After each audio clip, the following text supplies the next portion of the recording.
If you stand for a reason, then you must stand like a tree. And if you fall on the ground, then you must fall like a seed that grows to fight again. Hello everyone, welcome back to my YouTube channel Legal World. Myself Dr. Seema Goyal. As in the series of criminology and penology, I have discussed the portion of criminology. मैंने criminology discuss किया था, उसके बाद मैंने आपको penology का portion start किया था. And in the penology I have discussed introduction and concept of penology. मैंने इंट्रोडक्शन और कंसेप्ट वहाँ पे डिस्कस किया था पहली वीडियो के अंदर. Today I will discuss with the object of penology and theories of penology. आज मैं ऑब्जेक्ट ऑफ पेनोलॉजी और थ्योरीज ऑफ पेनोलॉजी को डिस्कस करने वाली हैं. If you talk about the object of penology, it is suggested by the Bentham that the punishment might be useful in controlling the crimes. यदि हम बात करते हैं पनिशमेंट की, जैसा कि मैंने आपको बताया था कि punishment is must in order to prevent the crime.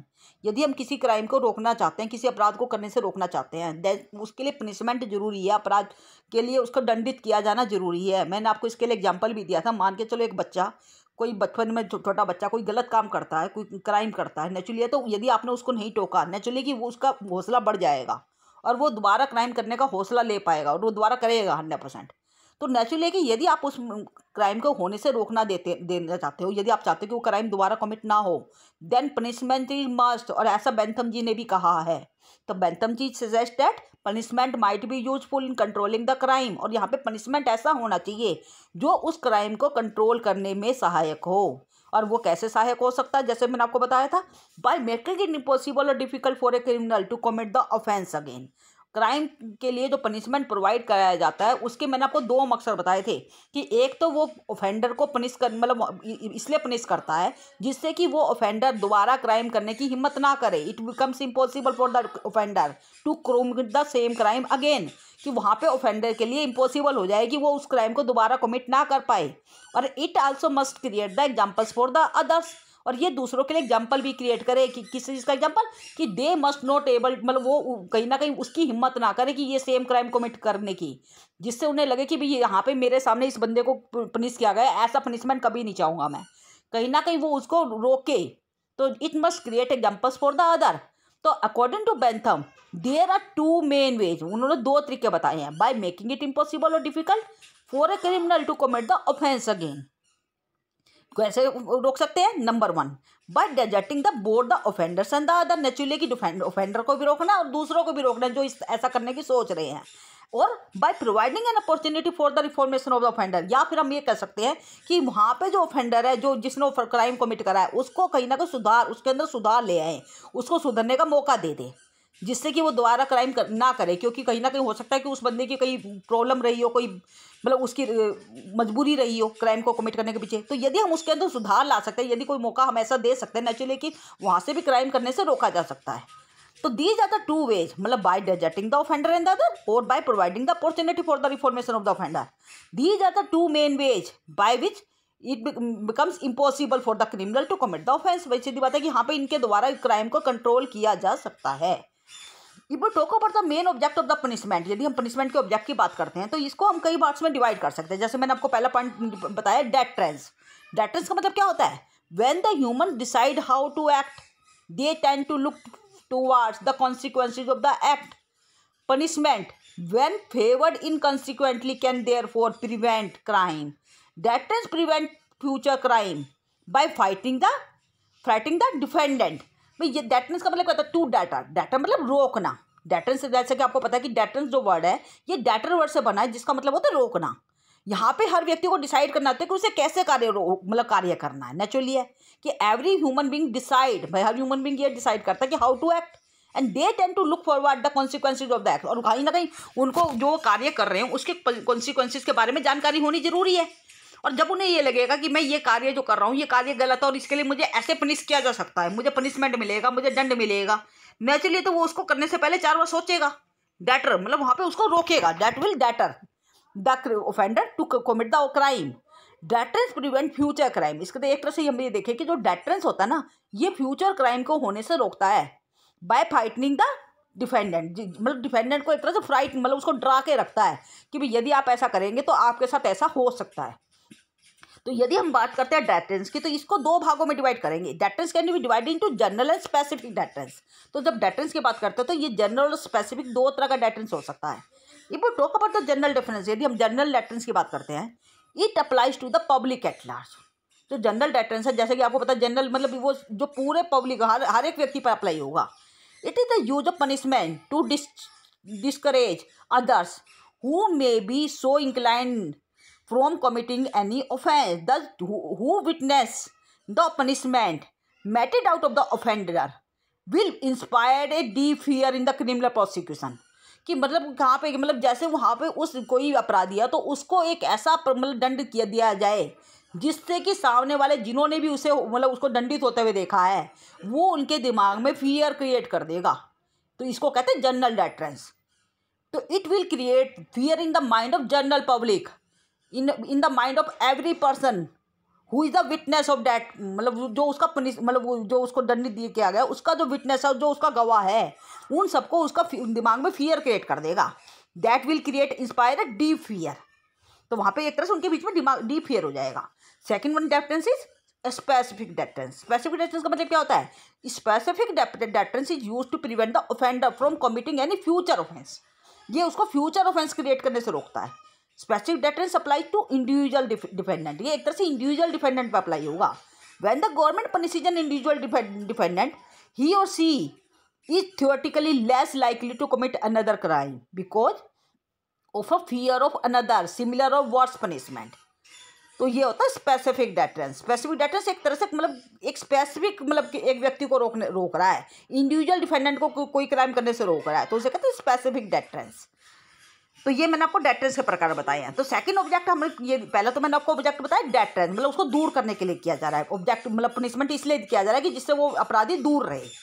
Second object is incarnation, इनकार्सरेशन। इनकार्सरेशन का मतलब क्या होता है?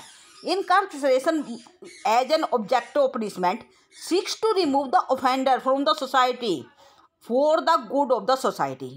मतलब वहाँ पे हम ये चाहते हैं कि यदि सोसाइटी के अंदर हम क्राइम होने से रोकना चाहते हैं तो ऐसी स्थिति में क्या करेंगे? As a result the rapist is incarnated to protect the other members of the society from such a person and to give the offender time to pay his डेब्ट ऑफ सोसाइटी। मतलब ये है कि इनकार्नेशन का मतलब कि वहाँ पे जो व्यक्ति जिसने गलत किया है उसको उस सोसाइटी से ही बिल्कुल अलग कर दिया जाए। उनको उन व्यक्तियों के बीच में जो जनरल पब्लिक है उनके बीच में आने ही ना दिया जाए, सोसाइटी के बीच में आने ही ना दिया जाए। इसको कहते हैं इनकार्नेशन। इनकार्नेशन मतलब क्या होता है? तो incarceration is an object of the punishment seeks to remove the offender from the society for the good of the society. न चाहिए कि यदि सोसाइटी का हम भला चाहते हैं तो हमें उनको ऐसे ऑफेंडर को हटाना हो। जैसे मैंने आपसे कहा रेपिस्ट होते हैं जितने भी, तो जितने भी रेपिस्ट होते हैं they are incorporated to protect the other members of the society from such a person and to give the offender time to pay his डेब्ट ऑफ सोसाइटी। एक तरह से इन दोनों को बिल्कुल अलग रखा जाता है, सोसाइटी से अलग कर दिया जाता है बिल्कुल। That is the second object of punishment. And third is rehabilitation. Rehabilitation मतलब क्या होता है कि पुनर्वास जैसे हम कह देते हैं। जो रिहेबिलिटेशन होता है दैट आल्सो प्रिवेंट्स, ये भी कहीं ना कहीं प्रिवेंट करता है फ्यूचर क्राइम को। तो rehabilitation prevents the future crime by altering a defendant behaviour. जब आप उसको दोबारा से मौका देते हैं, उसको दोबारा पुनर्वास का मौका दे रहे हैं, नेचुरली कि उससे वो डिपेंडेंट के बिहेवियर में कहीं ना कहीं परिवर्तन ला देगा जिससे कि वो फ्यूचर में क्राइम कमिट नहीं करेगा। इसके लिए एग्जांपल लेते हैं। Example of the rehabilitation includes the educational and vocational programme. आप ऐसे एजुकेशनल या वोकेशनल प्रोग्राम बनाइए जिससे कि जो लोग जो इस तरह के क्राइम में इन्वॉल्व है, क्योंकि जो किसी मजबूरी की वजह से इन्वॉल्व है, उनको वो मौका मिले जिससे कि उनमें सुधार आ सके। तो ट्रीटमेंट मतलब वहाँ पे एक तरह से कह सकते हैं कि उनके बीच अंदर ट्रीटमेंट किया जा रहा है। तो प्लेसमेंट के लिए कौन से मतलब उनकी एक तरह से काउंसलिंग की जा रही है। Thus the rehabilitation seeks to reform the offender by helping them to uniform to the standard of the society. में उनकी तरह से उनकी सहायता की जा रही है कि आप इसके अंदर जाके रह सकते हैं, परंतु आपको उसके अंदर अपने अंदर सुधार लाना होगा। Rehabilitative criminal justice tools are, जितने भी रिहेबिलिटेटिव टूल्स होते हैं, जैसे आपने सुना होगा पैरोल हो गया, प्रोबेशन हो गया, उनके ऊपर छोड़ दिया जाता था किसी अपराधी को, और वो बाहर जाके यदि कोई गलत कार्य नहीं करता नेचुरली, तो वहाँ पर उनके एक तरह से उनको मौका मिल रहा है दोबारा से सुधार का। The lightens a load of jail. एक तरह से ये देख सकते हैं कि ये जो रिहेबिलिटेशन वाले जो प्रोसेस बता रही, जैसे पैरोल है, प्रोबेशन है, इससे जेल का जो बर्डन है वो तो कम होता ही होता है, परंतु जो प्रिजन होते हैं, जो वाइल लोअरिंग द, उनका जो मतलब एक तरह से उनका बर्डन तो कम हो ही रहा है, और एक तरह से जो अपराधी है वो सुधर भी रहा है। मतलब वहाँ पे सोसाइटी के अंदर क्राइम की भी कमी आएगी इससे। तो that is the another object of the punishment. And the last object of punishment is that is reparation. Reparation का मतलब क्या होता है? Reparation means the offender must make restitution to the victim as a part of punishment and as a part of the condition for the re-entry into the society. In such a situation, the offender is made to compensate the victim partially or fully by selling the offender's property and raising the funds. Reparation may be combined with incarceration and rehabilitation. तो reparation का मतलब मैंने आपको क्या बताया कि यदि कोई व्यक्ति अपराध कमिट करता है किसी भी अपराधी के मतलब किसी भी व्यक्ति के प्रति, तो वहाँ पे उसको एक तरह पनिश किया जाता है, पनिशमेंट दिया जाता है, और उसके संबंध में ये कहा जाता है कि आप सोसाइटी में तभी री एंटर कर पाएंगे जब सामने वाले को जिसके साथ आपने गलत किया है आप उसे कंपनसेट कर देंगे, चाहे वो पार्सली भी हो सकता है, वो फुली भी हो सकता है। और वहाँ पर कंपनसेशन कहाँ से दिया जाएगा? जो ऑफेंडर है उसकी प्रॉपर्टी से ही उसका कंपनसेट किया जाएगा। और ऐसी स्थिति में आप देखेंगे तो ये कहीं ना कहीं ये कम्बिनेशन बन रहा है। किसका कम्बिनेशन बन रहा है? इनकारकरेशन एंड द रिहेबिलिटेशन, जो मैंने आपको प्रोसेस बताए हैं, जो ऑब्जेक्ट बताए हैं, ये इनका एक तरह से कम्बिनेशन है। तो reparation means may be the combined, तो ये इनका कम्बिनेशन माना जाएगा। तो these are the certain objects of the punishment. ये सारे के सारे मैंने आपको ऑब्जेक्ट ऑफ द पनिशमेंट बताए हैं। We talk about the theories of the punishment. आप देखेंगे पुराने जमाने से कई थ्योरीज के संबंध में आती रही है। The immediate consequence that follows a criminal act is known as punishment. भाई जनरली आपको पता है कि जब भी कोई क्राइम कमिट होता है उसके लिए पनिशमेंट मस्ट है। जैसे मैंने अभी आपसे कहा कि पनिशमेंट क्यों दिया जाता है, कि punishment is defined as the loss, suffering, pain और any penalty that is inflicted upon the offender. भाई यहाँ पे जो भी ऑफेंडर होता है, जो गलत करने वाला व्यक्ति होता है, उसके ऊपर कोई ना कोई लॉस कर दिया जाता है, पेन कर दिया जाता है, उसको सफ़र किया जाता है, उसके मतलब उसको नुकसान पहुँचाया जाता है, उसको पेनल्टी इम्पोज की जाती है। तो नेचुरली है कि वहाँ पे ये क्राइम को कमिट मतलब रोकने के लिए जरूरी है। Is inflicted on the person, मतलब inflicted on the offender, they are different. और यदि हम देखें कि पुराने ज़माने से कई थ्योरी इसके संबंध में आती रही है, और इस तरह की यदि हम देखें तो देर आर टोटल 5 थ्योरी। यदि हम देखें पुराने ज़माने से टोटल मिला के यहाँ पे 5 थ्योरी आपको देखने को मिलती है generally. That is deterrence theory, utilitarian theory, preventive theory, reformative theory, retributive theory and combination of different theory. तो ये आप देखोगे जनरली ये सारी वो थ्योरी है जो पनिशमेंट के संबंध में आती रही कि पनिशमेंट को देने के क्या मकसद हो सकते हैं, क्यों दे रहे हैं पनिशमेंट। तो ये सारी की सारी थ्योरीज के बारे में हम डिस्कस करेंगे। तो ये आपको मैंने बताई थ्योरीज ऑफ द पनिशमेंट। जैसे आपने थ्योरीज के बारे में पढ़ा होगा, डेटरेंस मतलब टू डेटर, मतलब उसको रोकने के लिए आप कहीं ना कहीं आप अपराधी को रोकने के लिए पनिशमेंट दे रहे हैं, तो उसको कहते हैं डेटरेंस थ्योरी। उसको रोकना आपका मकसद है, और रोकने के लिए वो क्या करते हैं, मान के चलो किसी ने चोरी करी तो उसका हाथ ही काट देते थे वो लोग। यदि किसी ने मतलब किसी की आँख फोड़ी तो उसकी आँख ही फोड़ दी। कहने का मतलब है कि वहाँ पे उसको रोकना ही मेन मकसद है। इसको कहते हैं ना डेटरेंस थ्योरी। दूसरी मैंने बताई रेट्रिब्यूटिव थ्योरी, जिसको हम कहते हैं रिवेंज लेना। रेट्रिब्यूट मतलब होता है रिवेंज लेना, मतलब उसको एक तरह से रिवेंज करना मेन मकसद था। भाई जैसे कहते हैं ना आँख के बदले आँख और हाथ के बदले हाथ। तो यहाँ पे जब आप कहते हो तो इसको रेट्रिब्यूटिव थ्योरी का नाम दिया गया था। और यहाँ पे इसके संबंध में महात्मा गांधी जी ने कहा था कि if an eye for an eye will make the whole world blind. यदि आप इस तरह से चलता रहा कि एक आँख के बदले एक आँख, नेचुरली कि इस तरह से तो पूरा देश ही ब्लाइंड हो जाएगा, पूरा वर्ल्ड ही ब्लाइंड हो जाएगा। तो यहाँ पे एक तरह से देखोगे तो ये थ्योरी आज के टाइम में काम नहीं करती, पुराने ज़माने से चली आ रही थी। Third theory was the preventive theory. कहीं ना कहीं वहाँ पे जो पनिशमेंट का जो मेन वो रहता था वो प्रिवेंट करना रहता था, मतलब वहाँ पे अपराधी को कार्य करने से रोकना है, और रोकने के लिए आप ऐसा पनिशमेंट देंगे जिससे कि वो दोबारा अपराध कमिट ना करें। जैसे कि आज के टाइम में आपने योगी मॉडल देखा होगा यूपी के अंदर। तो वहाँ पे योगी मॉडल क्या कर रहा है कि यदि कोई व्यक्ति पब्लिक न्यूसेंस क्रिएट करता है तो उसकी प्रॉपर्टी पे बुलडोजर चला दिया जाता है। तो that is the example of preventive theory. एक तरह से प्रिवेंटिव थ्योरी का एग्जांपल आप ले सकते हैं। And the next theory reformative theory. Reformative मतलब सुधारात्मक कहते हैं।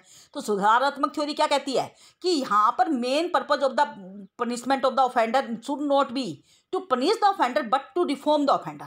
तो यहाँ पे जब आप किसी अपराधी को पनिश करते हैं तो उसका मेन मकसद क्या होना चाहिए, उसको पनिश करना नहीं होना चाहिए।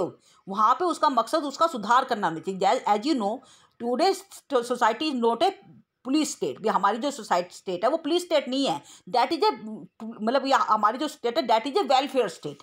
ये एक तरह की वेलफेयर स्टेट है जहाँ पे ये सोचा जाता है कि यदि किसी अपराधी को भी दंडित कर रहे हैं तो वहाँ पे मतलब उसका भी कल्याण होना चाहिए, उसका भी फायदा होना चाहिए। और आपको भी पता है कि इसी पर्पज से हमारे कॉन्स्टिट्यूशन के अंदर बहुत सारे मतलब आप अधिकार देखे होंगे अपने आर्टिकल 22 के अंदर, जो वहाँ पर अपराधियों के लिए भी दिए गए हैं। तो कहने का मतलब हमारी जो स्टेट है आज के टाइम में वो वेलफेयर स्टेट मानी जाती है, वहाँ पे अपराधी को सुधारना ही मेन मकसद है। तो डैट मीन्स आज के टाइम में रिफॉर्मेटिव थ्योरी ज़्यादा काम करती है। तो ये सारी थ्योरीज मैंने आपको डिस्कस मतलब मैं बता रही हूँ, तो इसके लिए मैं हो सकता है एक अलग से वीडियो भी आपको बना दूंगी। तो these are the certain theory that have come from time to time, जो कहीं ना कहीं टाइम टू टाइम इसका जो कंसेप्ट है वो चेंज होता रहा है। तो ये मैंने आपको सारा डिस्कस किया है, आपको थ्योरीज के संबंध में और आपको ऑब्जेक्ट ऑफ द पनिशमेंट के संबंध में। If you have any doubt then you must put down in the comment section and don't forget to like, share and subscribe this channel for the further update. Thank you.